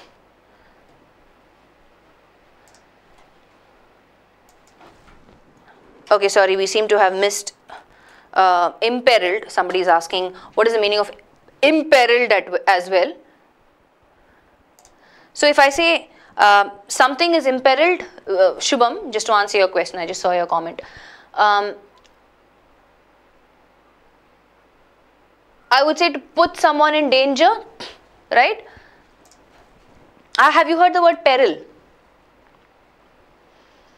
Danger, harm, right? So in the context here, the liquidity problem being imperiled by export is illogical, yeah?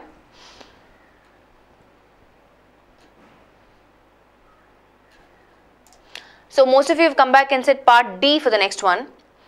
Let's look at why that is the answer. The court dash revenue authorities and PCB officials to do something to the teams and visit pharma units. Okay.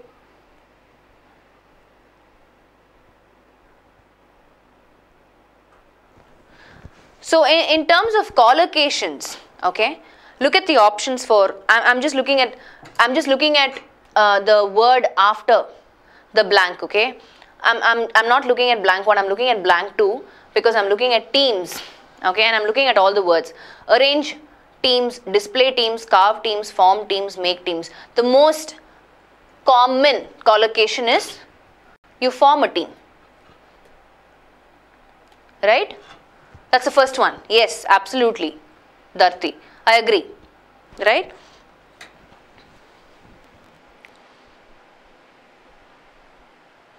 You can arrange something for a team to do something, right? Arrange teams is not the right collocation. You form a team, right? Even more so than make. Not carve. You don't carve a team. You don't have to, chisel the team members, right? Doesn't make sense. And you don't display a team. You display something maybe for a team to look at it, yeah? So that's the most obvious collocation.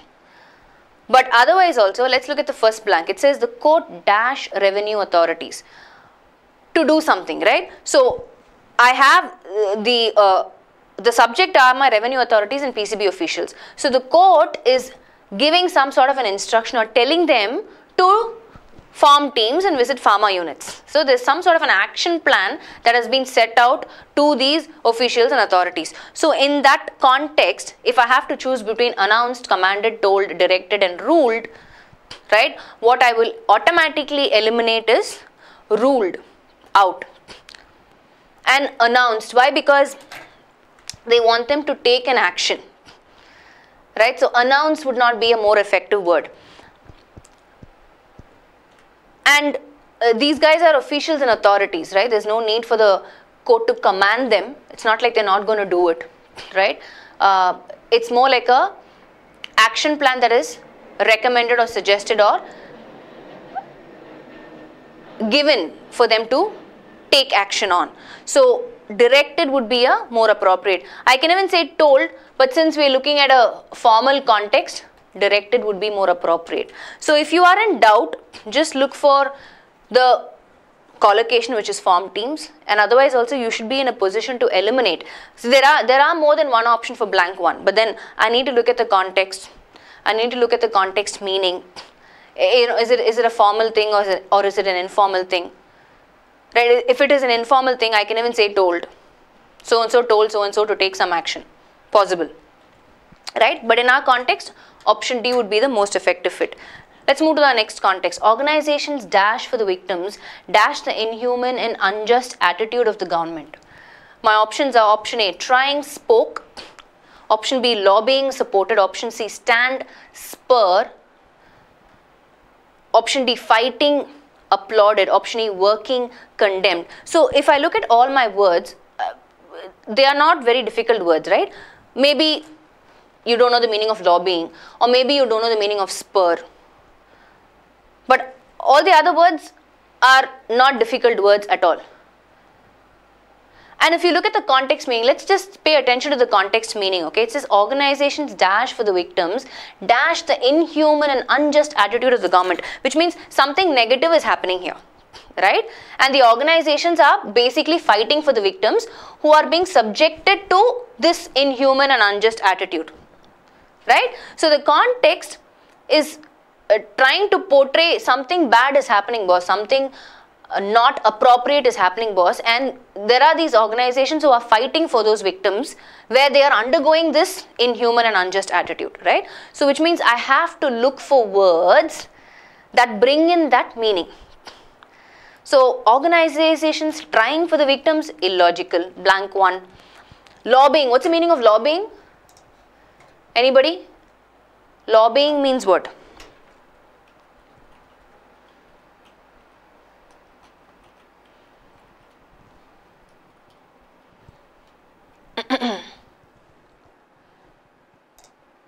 Only organizations, lobbying means what? I'm asking the meaning of lobbying. That could be a new word again for most of you. I'm just trying to understand if anybody knows the meaning. So when you're trying to influence somebody, right, it can be on any problem or anything. That's when you're lobbying. Yeah, when you're trying to persuade somebody to do so. So organizations lobbying for the victims, here they are trying to address the unjust and inhuman attitude of the government towards the victims. So they're not trying to influence the victims, or they're not trying to persuade the victims to do something. So lobbying is incorrect, right? Now that you know the meaning. So out. Organizations stand for the victims, dash that again grammatically incorrect. Because I need an action verb which is saying organizations are trying to do something for the victims. Yeah? So, stand is incorrect there. What is to spur? To spur something means, I mean, again, not a very difficult word, but some of you may not know the meaning of that word. So, I'm just trying to see if anybody knows what is the meaning of that word. To spur something, to urge someone to do something, right? Not the right word here again. Organizations stand for the victims, spur the inhuman. No. They are against that inhuman and unjust attitude. So it cannot be spur, which is a positive word. Out. Organizations fighting for the victims. Okay. Why would they applaud the inhuman and unjust attitude? Just doesn't make sense. Out. Right? Completely contradicts the meaning. So that leaves us with option E. Organizations working for the victims. Yes, they're trying to help them. Obviously, they are condemning, which means they are questioning them, they are criticizing them, they are against it, the inhuman and unjust attitude. So here, in this context, if you see, we only looked at, hey, this is a sentence that is negatively portraying, in the sense, what negative impact are the victims going through, and what are these organizations want to do about it. Yeah? And how are they trying to help them? Are you following? Yeah, one of the first options that you will eliminate, in fact, is option B and option D. If you look at blank 2, right, why would somebody support the inhuman and unjust attitude, or why would somebody applaud the inhuman and unjust attitude? This doesn't make sense. Yeah, so one of the first things that you will eliminate is option B and option D. Even if you are saying, hey, yes, they are fighting for the victims, yes, great, but why would they applaud the inhuman and unjust attitude? So sometimes what happens, my observation is, most of you just pay attention to one blank and forget the other blank and pick. Spur of the moment is a phrase, Surya. Like, you know, at that time, in a flash, without thinking, being impulsive. Right? I can make an inappropriate decision on the spur of the moment. It's not the right decision, but then I wasn't thinking. I was very impulsive and I made that decision, right? So that's a completely other phrase. Me too, Praveen. Let me see. I think there are only 2 more fill in the blanks. But, like I said, you can always eat. I can't, you can. I can if I want to, but I'm just saying. We're gonna move forward quickly. Let's look at the next question, which is governments do not want to take a decision and resort to soft peddling, delay tactics and collusion, hoping that the judiciary will dash in to relieve them of the dash of decision making. So which means I'm paying attention to my prepositions here after the blank, dash in to relieve them of the dash of decision making. So I am looking for collocations here. Surya, every word has different meanings in different contexts. I cannot reiterate this enough. That is how the words in English are. Yes, Darti, we will see that after this fill in the blanks. So, what is the judiciary trying to do? You understood the context, right? Governments do not want to take a decision and resort to soft peddling. Peddling, were you there for my previous session? What's the meaning of peddling? Selling. Governments do not want to take a decision and resort to soft selling, delay tactics and collusion, hoping that the judiciary will take action. They have to do something. What do they need to do for that? To vouch for. To vouch for means I am standing for you, I am supporting you. Okay. Where is vouch for? Okay, option E, first blank. Alright. So we'll dash in to relieve them of the dash of decision making. Now, let's see in terms of collocation also. What's the meaning of barge? Anu is asking. Like, I'm here in this room, I'm taking the session and somebody just storms inside the room, right? Which means they're barging inside the room without even asking my permission if they can come in, or they didn't knock the door. So that's barge in. Yeah, full force. So here, the blank one, what sort of a word it needs? The judiciary has to intervene. The judiciary has to come and do something to relieve these people. So what's the right word? GV? Let's see.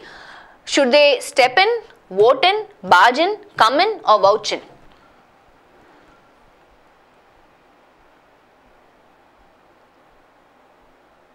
So what is to step in as a phrasal verb? Again, one phrasal verb has different meanings, but in this context, what does it mean? To step in means, hey, I understand that you're going through a problem. Let me step in and see. Step in the sense, in this context means not just enter in, right? Yeah, that is also another meaning of that phrasal verb. But in the context, we're saying if somebody is going through a problem or a difficulty, you can step in and give them some advice, or you can step in and direct them to a probable solution, or you can recommend something to them. So step in basically means you are involving yourself in that problem of theirs and trying to help them, right? I wouldn't say interfere, I would say more of an involvement, right? You're trying to, yeah, let me put the sentence. Yeah, so the judiciary will step in seems like our most appropriate answer. Now, let me handle this. Oh, okay, yes, yeah. You vouch for someone, not vouch in terms of collocations. Huh? Got it? Are you guys with me?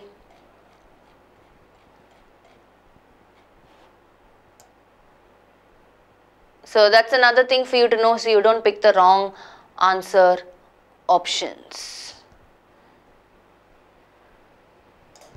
Yeah, so it's always, like I said, You vouch for someone or something. You don't vouch in. Incorrect. Vouch plus for.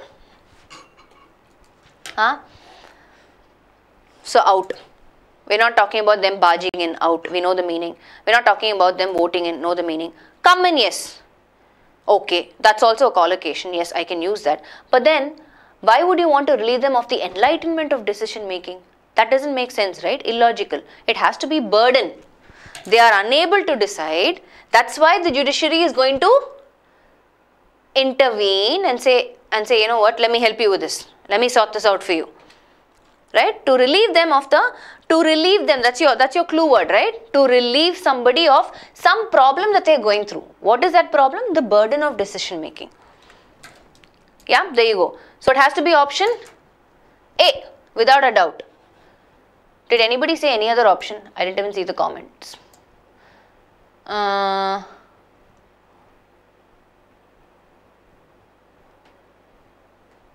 What were your answers though? Nobody answered this question.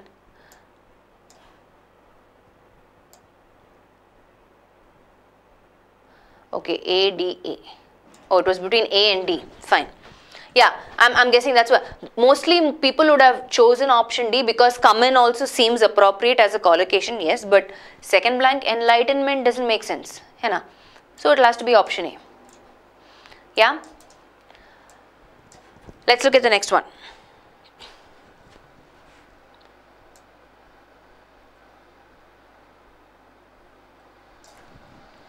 Chalo. Rules are for those who cannot dash them and not for the rich and influential who can dash to ignore them.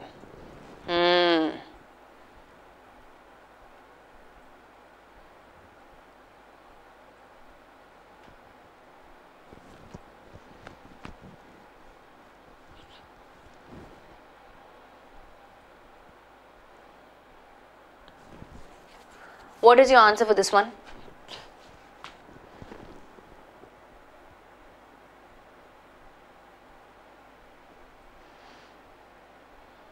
Most of you are saying C. Why? Give me your explanation. Nityashri says option D.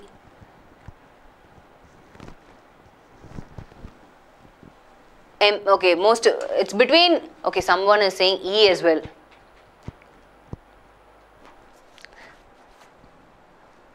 Okay, let's quickly look at this, okay, interesting. My options are option A, find, ask, option B, break, suggest, option C, challenge, choose, option D, follow, demand, option E, set, opt. All these are easy words, no difficult words. It's not like I don't understand the meaning of these options at all. Okay, super. Now, let's look at the context. I'm going to go from option E, okay. Rules are for those who cannot set them. First of all, that is an illogical statement, right? Because rules are not made for those who cannot set the rules. That doesn't make sense. Rules are made for people to follow, period. Right? So you cannot put a statement out there saying rules are made for those who cannot set them. It's extremely illogical. Are you telling me because I can't set the traffic rules, there is a rule that I have to follow with respect to traffic? That just doesn't make sense, right? Yeah, so the first option, one of the first options I will eliminate is option E.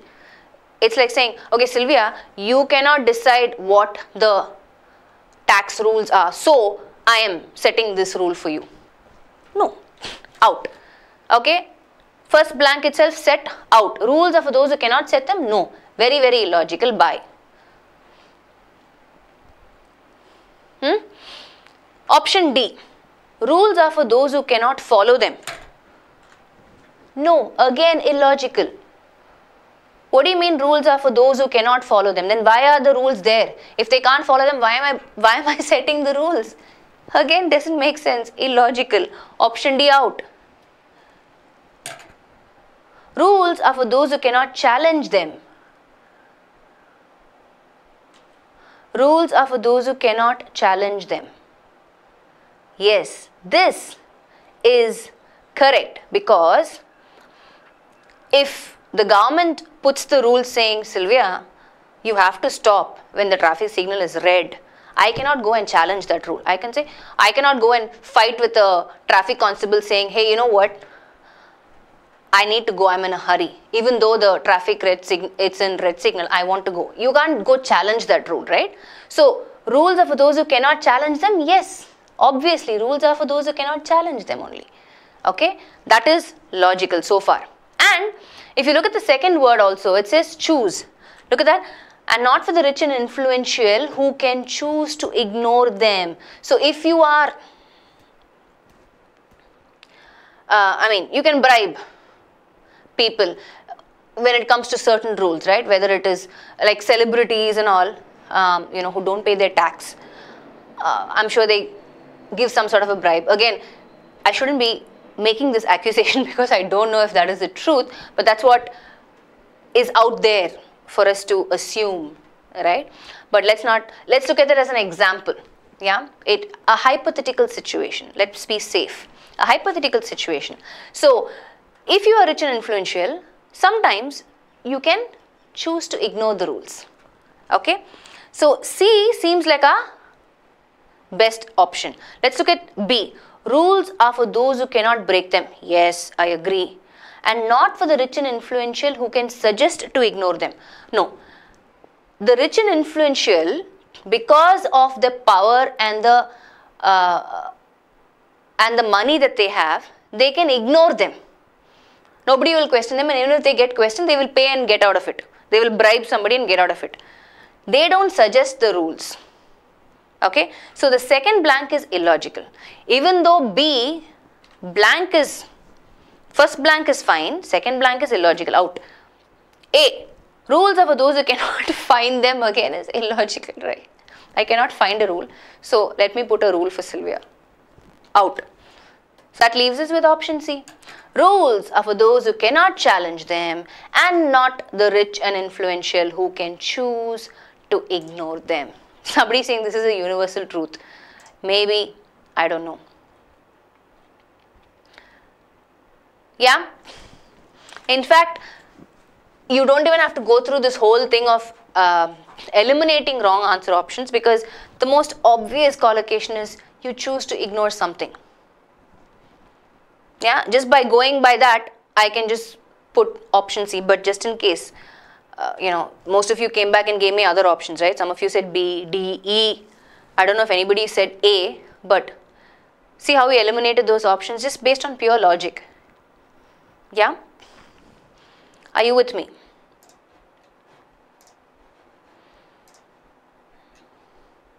I will explain B again, GV. B is break, right?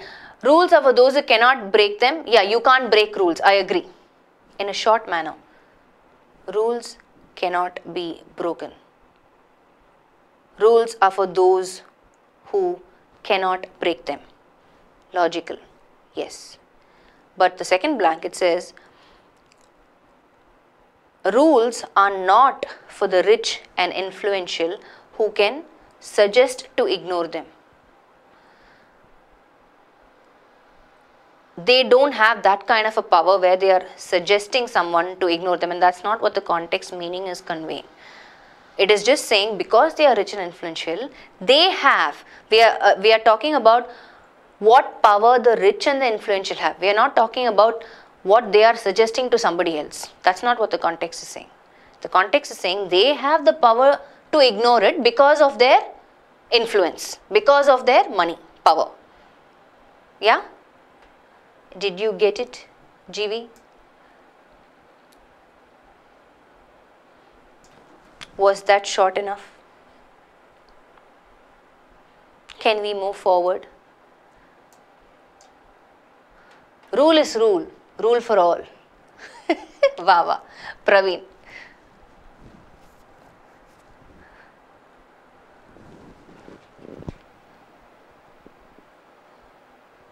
Yes, Ashwin, you are correct. Okay, I think the only question type that we are left with is, what is it? Jumble sentence.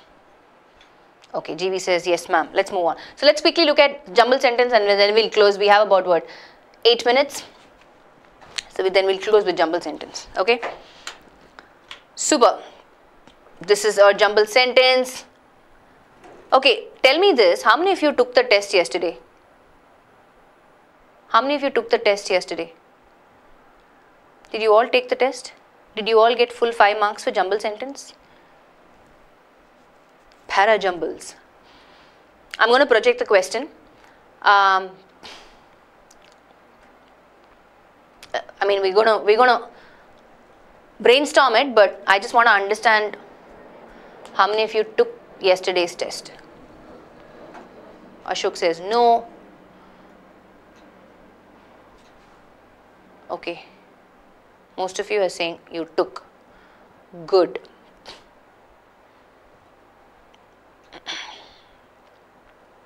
I don't know about the test. Why are you not knowing about the test? There is a mail sent to you. There is a message sent to you. How will you not know about the test? Who got 5 out of 5?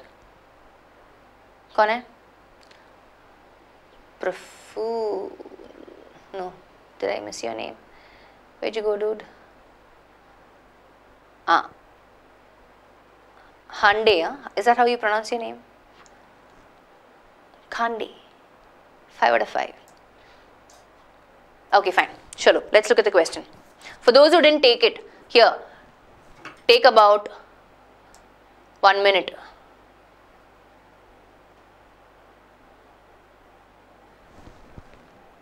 Chalo, those who didn't attempt, those who didn't take the test, those who didn't attempt a jumble sentence, try this. 1 minute. Get your sequence right. GV and Ahuja also got full 5 out of 5. Okay, super. So let's look at the context. So some of you were confused. Henna. I want, Sureka, tell me what your sequence was. You got only 2 marks. What was your sequence?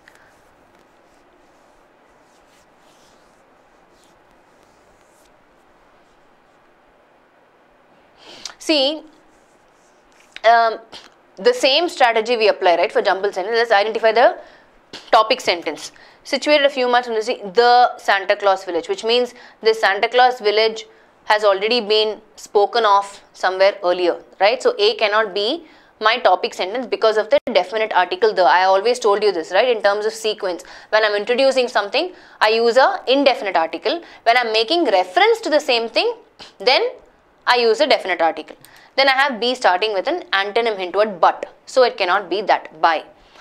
According to Christmas lore, Santa Claus lives in a secret place in the middle of the snowy pines of the North Pole. Maybe. I don't know. Then I have D. Tourists rush to cross the Arctic Circle marked by a white line to meet Santa Claus in his. So which means here in C only Santa Claus is introduced. So D is already giving me information about Santa Claus. So D cannot be the topic sentence.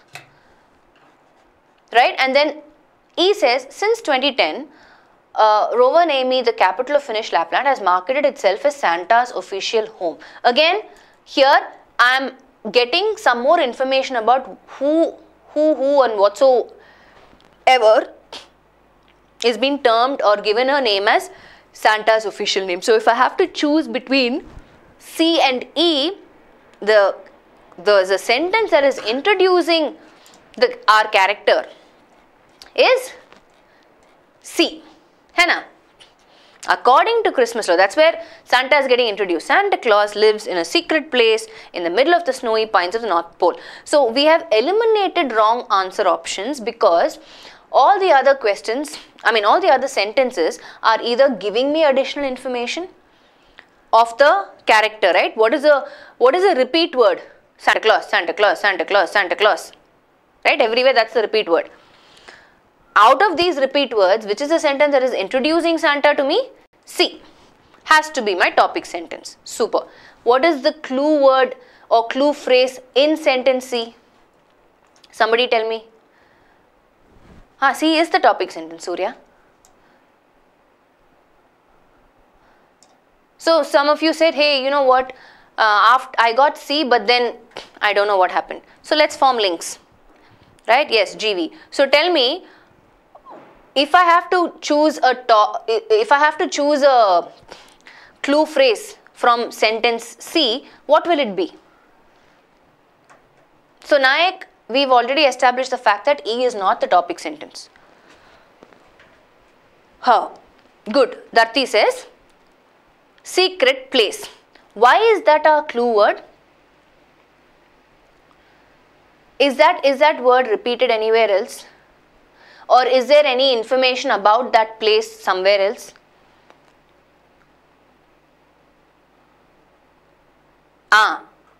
Why are you guys identifying that as a clue phrase? Because if you look at all the other options, right? Option A is talking about the location of whatever place. Right? Option D also is talking about some wooden home. Again, referring to that, maybe that place. And then again, option E is also talking about some Santa's official home. So what is that? That is the secret place, right? So which means that has to be our clue phrase. And now, since we've established our clue phrase, we need to look for a sentence that is either giving me more information about that secret place or some sort of a direction, as in pointing to me like, okay, where is that place located, right? And which is the context which is probing us to figure out what that secret place is or where that secret place is, which is the sentence that will follow C.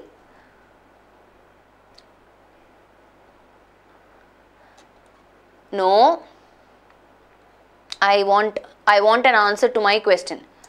Is there a sentence out of the remaining 4 sentences? Pavan, go back, look at the remaining 4 sentences and tell me which sentence. Yes, exactly, Aparna, right? B is the one that's saying, see, according to Christmas laws, Santa Claus lives in a secret place in the middle of the snowy pines of the North Pole. Okay, but the question is, where exactly is the secret place? B, Henna. So it has to be B. Okay, great. After that, what? Where is the secret? So which is the sentence that is immediately answering me or telling me what the secret place is?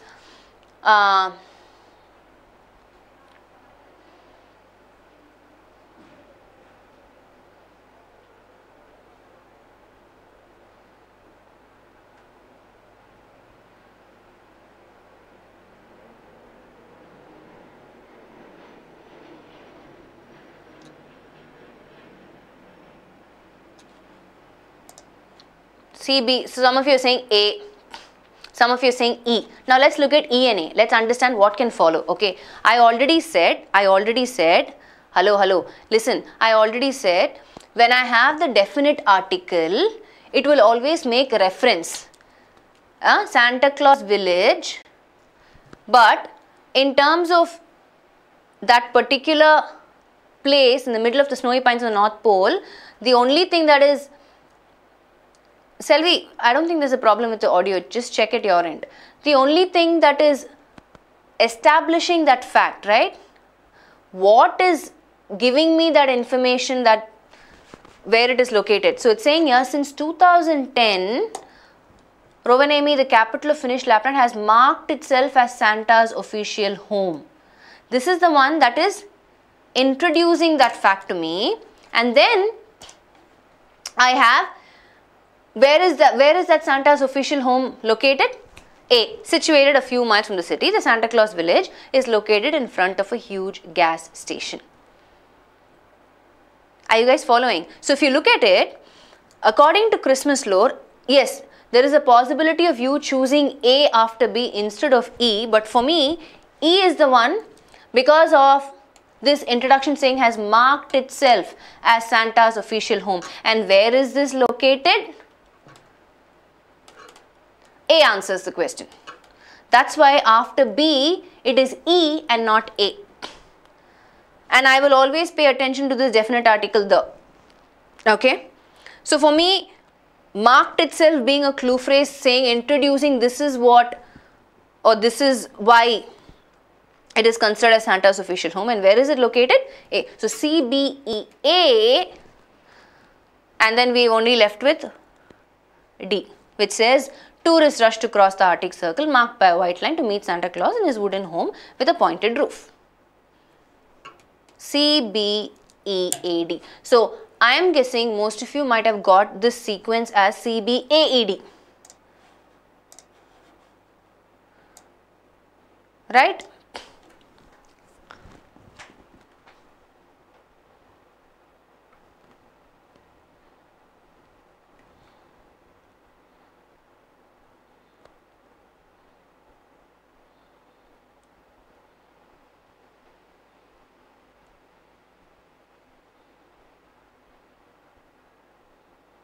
Yes, good point, Sony.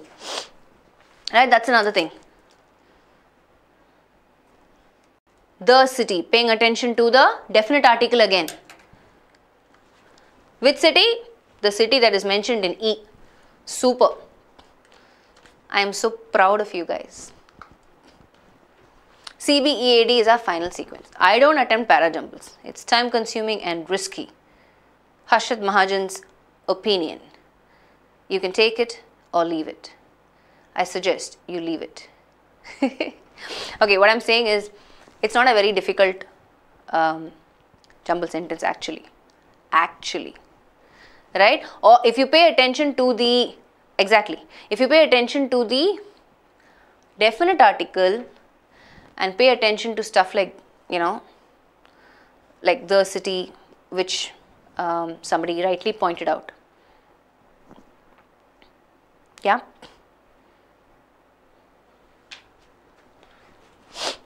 See, the more intricate the details are, right? Look at it from a like a, what do I say, zoom in kind of a thing. So first we have the city, okay, and the city reference is there in A. That's why A follows E. And then when you go closer, right, it is located in front of a huge gas station, and then D is zooming in again to the house itself. In front of the gas station, how does the house look? Wooden home with a pointed roof. So look at it from a, you know, zoom in point of a view. City, then the city, then the house itself. That's it. Why it is said 6 sentences in instruction? Support team made a mistake, boss. Forgive them. Instead of 5 sentences, they said 6 sentences. How does it matter? Look at the context, see how many sentences are there. Finish your sequence, answer the questions, you're done. Right? So, I think that brings us to the end of the session. So, once you have the sequence right, we have to bag our full 5 marks. C, B, E, A, D. 1, 2, 3, 4, 5. First sentence, C. Third sentence, E. Fourth sentence, A. Fifth sentence, D.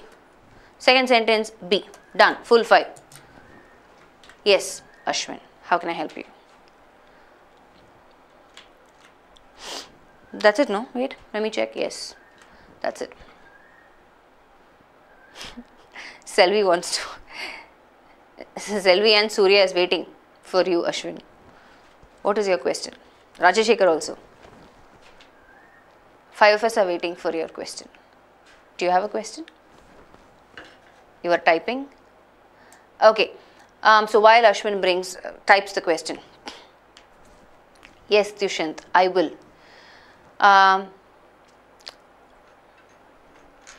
So for those of you who don't take the tests, just take the tests, right? It will bring more clarity in terms of how we are approaching it, and we'll continue in this manner. So all the tests that are published for SBI PO exclusively, take those tests. If you come across any new, challenging, different pattern questions, all of that, post it in the discussion forum.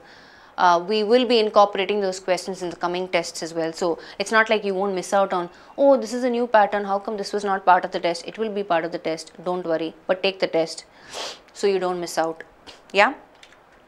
And for those of you who are still struggling in terms of just reading fluency, or just, what do I say, understanding concepts, you're still not familiar with collocations, continue to practice more.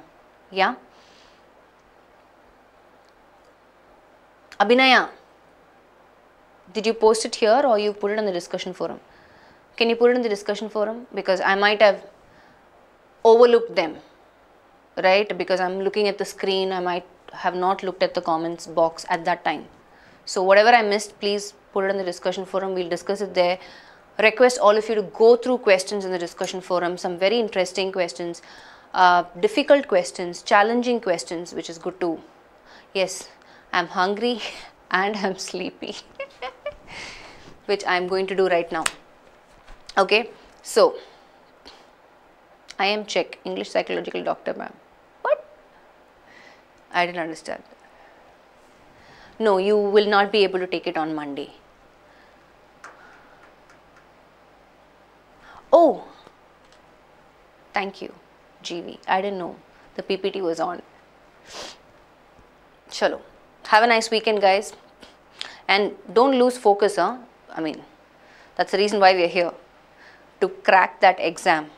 Let's not lose focus of that. So please continue to practice. Yeah? I will see you guys soon. Bye-bye.